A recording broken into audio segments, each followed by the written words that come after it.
नमस्कार दोस्तों, मैं आपका दोस्त और होस्ट राज मेहला और आप देख रहे हैं द बमबाट की साक्षात्कार की श्रृंखला की कड़ी में मैं आप सबका स्वागत करता हूं।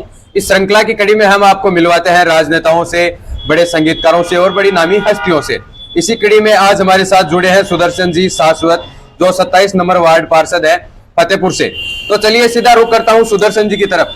नमस्कार सर। नमस्कार सर, सबसे पहले तो मैं चाहूंगा कि आप हमारी जनता को अपना परिचय दें। मेरा नाम सुदर्शन सारस्वत है जी। मैं वार्ड नंबर 27 का बीजेपी का पार्षद हूँ। जी जी सर, आपके राजनीतिक करियर की शुरुआत कैसे हुई वो भी जरा बताइए। देखो, 40 साल से हम वार्ड के अंदर बीजेपी के पार्षद रहते आए हैं हमारी फैमिली से। जी। तो उसमें कभी भाभी जी रह गए, कभी भाई साहब रह गए, कभी तो बड़े भाई की बहू रह गई, अब के मेरा नंबर आ गया जी। और आगे चल के और कोई बच्चों का नंबर आ जाएगा।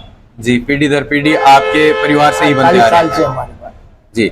आपकी विचारधारा बीजेपी पार्टी से, भारतीय जनता पार्टी से? हम भारतीय जनता पार्टी को बिलोंग करते हैं, जैसा से ही कभी पार्टी को छोड़ते नहीं है। जी। पार्टी के साथ ही रहते हैं, चाहे पार्टी हारो या जीतो। जी। इससे हमें लेना। सर, क्या वजह है कि आपने भारतीय जनता पार्टी को ही चुना, बीजेपी को ही चुना?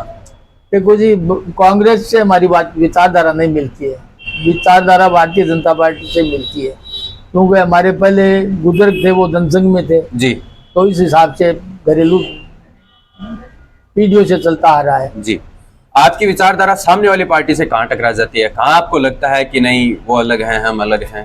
भाई वो कांग्रेस के उनका नेचर अलग है, बीजेपी का नेचर अलग है। जी। तो इसलिए हमारी कांग्रेस वालों से मिलती नहीं है। जी।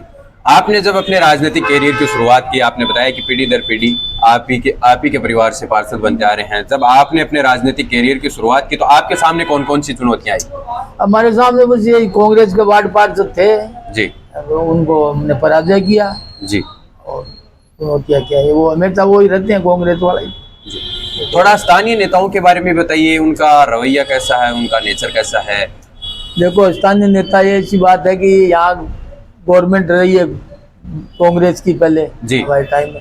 तो जी। कांग्रेस की गवर्नमेंट में बीजेपी वालों का तो कोई काम होता नहीं है, न लाइटों उतरती है, न सफाई होती है, न नालियां निकलती है, कोई भी काम ऐसा नहीं होता है। जी।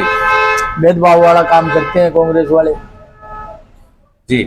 आपने अपने वार्ड में अब तक कितना कार्य करवाया है वो भी जरा बताइए। देखो जी, 2 साल का पीरियड हुआ है, 2-2.5 साल का पीरियड हुआ है। जी। उसमें अभी हमारे वार्ड में 1 पैसे का काम नहीं हुआ है, क्योंकि चेयरमैन कांग्रेस का था, एमएलए कांग्रेस का था, इसलिए हमारे वार्ड में तो कोई काम नहीं हुआ है। अब बीजेपी की गवर्नमेंट आई है, उसके बाद कोई देखेंगे क्या होगा।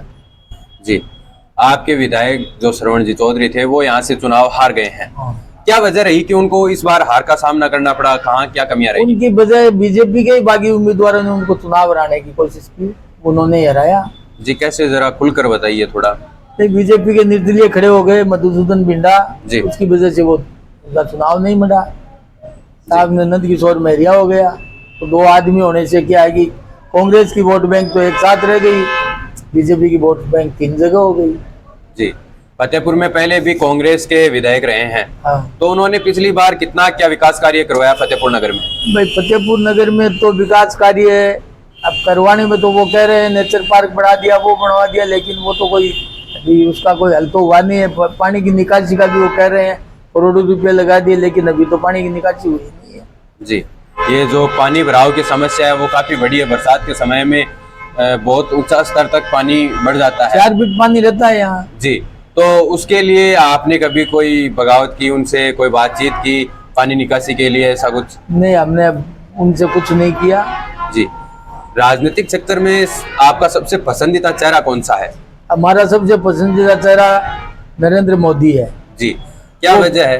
वो वजह यह है कि उसको कुछ लेना देना है नहीं, परिवारवाद उसके है नहीं, उसको देश के लिए, देश के हित में काम करता है, उसको कोई लोभ लालच है नहीं। जी। आप भी उनकी विचारधारा अपना रहे हैं। हाँ। आपका राजनीतिक क्षेत्र में अगला मूव क्या होगा? अगला तो क्या है, अगला तो अब क्या भविष्य में चुनाव लड़ने के भविष्य बारे में में हम सोच नहीं रहे हैं? लड़ेंगे, बच्चे लड़ेंगे, चुनाव तो लड़ेंगे ही लड़ेंगे। जी। पार्टी अगर आपको टिकट नहीं देती है तो क्या आपके परिवार से जो भी उम्मीदवार खड़ा होगा क्या वो बगावत करेगा? नहीं नहीं, हम पार्टी से बगावत नहीं करेंगे, बिल्कुल भी नहीं करेंगे। पार्टी टिकट नहीं देती है तो मत दो, जिसको पार्टी टिकट देगी उसके साथ रहेंगे। जी। हाल ही में जो चुनाव हुए हैं उनमें आपने अपने उम्मीदवार को जिताने के लिए क्या क्या प्रयास किया, क्या क्या संघर्ष किया, उसके बारे में भी बताइए। तो हमने तो पार्टी के लिए, हमारे कैंडिडेट को जिताने के लिए घर घर वोट भी मांगे जी। पोलिंग में भी हमने एजेंट भी बैठे हम खुद ही, और गांव गांव फिरे भी, ढाणी ढाणी फिरे भी, लेकिन बगावत होने से हमारा कैंडिडेट हार गया। जी। फतेहपुर में वर्तमान विधायक भी कांग्रेस पार्टी के हैं और भारत में राजस्थान में सरकार बीजेपी की बनी है, तो इस बार क्या फतेहपुर में विकास कार्य होगा? विकास कार्य तो विधायक तो करवाएगा नहीं करवाएगा, लेकिन हारा हुआ विधायक जरूर करवाएगा। जी, वो कैसे? तो कहीं से भी किसी फंड में पैसे म्यूनसिपलिटी को दिलवाएगा, करेगा, क्या भी करेगा। तो क्या ये जो पानी भराव की समस्या है, इसका भी निपटारण आपके हारे हुए विधायक जी करवाएंगे? करेंगे, हम जरूर उनसे रिक्वेस्ट करेंगे कि भाई पानी निकासी का व्यवस्था करें। जी। अब राजस्थान में नई सरकार आई है, ऐसे में राजस्थान किस ओर अग्रसित होगा? अभी नए विधायक, नए सीएम चेहरे आए हैं, तो राजस्थान में किस ओर ले जाएंगे? राजस्थान में क्या क्या परिवर्तन होंगे? मोदी जी ने ऐसे सीएम बना के भेजे हैं जो किसी को सपने में भी आस नहीं थी कि इनका नाम आ जाएगा। अब ये संघ के क्या है कि कार्यकर्ता रहे हैं 15-16 साल से सक्रिय है, तो इन पर विश्वास जताया है कि ये भाई राजस्थान को ऊंचाई की ओर ले जाएंगे। सब युवा चेहरे दिए हैं, डिप्टी सीएम भी दिए तो युवा दिए, सीएम दिए तो युवा चेहरा दिया है। तो इनको क्या है कि पुराने चेहरों को सबको बात करके नया चेहरा ये दिया है कि भाई राजस्थान आगे बढ़े। जी। युवाओं को अगर आप कोई संदेश देना चाहते हैं तो वो भी आप हमारे चैनल द बम्बार्ड के माध्यम से दे सकते हैं। मैं युवाओं को यही कहना चाहता हूँ कि ज़्यादा से ज़्यादा आप युवा सीएम के साथ इनका कार्य देखें और इनसे कुछ सीख लें कि भाई अपने को भी इवेंट करना है। जी। दोस्तों, ये थे आज हमारे साथ सुदर्शन जी। इनसे मिलकर आपको कैसा लगा आप हमें कमेंट बॉक्स में ज़रूर बताना, और देखते रहिए द बम्बार्ड। हम ऐसे ही नए नई हस्तियों से मिलते रहेंगे और आपको रूबरू करवाते रहेंगे। आज के लिए इतना ही, मिलते हैं जल्दी, तब तक के लिए धन्यवाद।